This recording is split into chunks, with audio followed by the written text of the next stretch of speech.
Welcome to this edition of the Lucid Quest Immunology Strategic Roundup, covering developments from 9 June through 14 July 2026.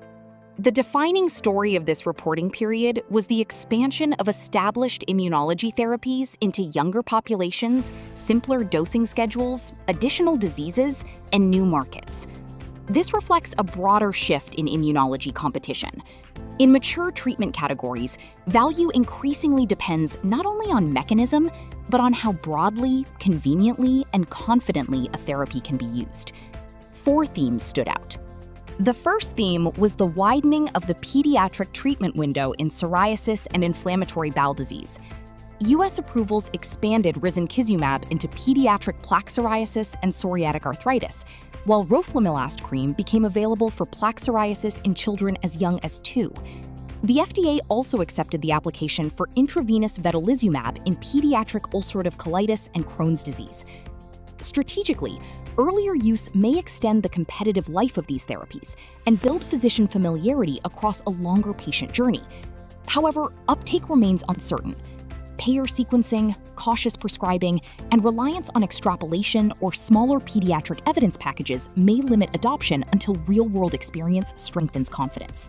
A second major theme was lower treatment burden as a source of differentiation. Lebrikizumab's every 8-week maintenance schedule may reduce injections to approximately 6 per year for eligible patients who achieve control. In psoriasis, once-daily steroid-free roflumilast addresses practical challenges associated with long-term topical treatment, particularly in children and on sensitive body areas. These changes do not create new mechanisms, but they may influence treatment selection and persistence in crowded markets where direct efficacy comparisons remain limited. The uncertainty is whether convenience will materially change behavior. Contracting, payer preferences, and established prescribing habits may still outweigh dosing advantages unless improved adherence or quality of life can be demonstrated. The third theme was the expansion of JAK and BTK platforms into additional specialist diseases.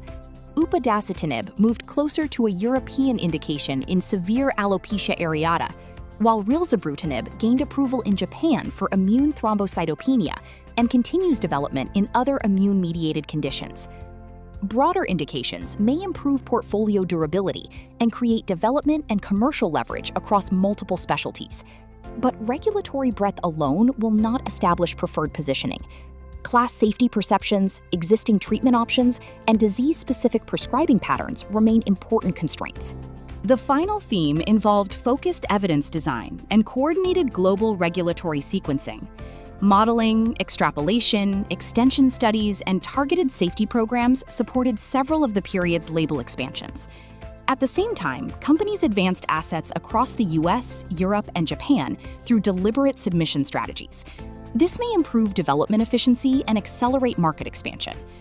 The key uncertainty is whether payers and clinicians will place the same confidence in these streamlined evidence packages as regulators.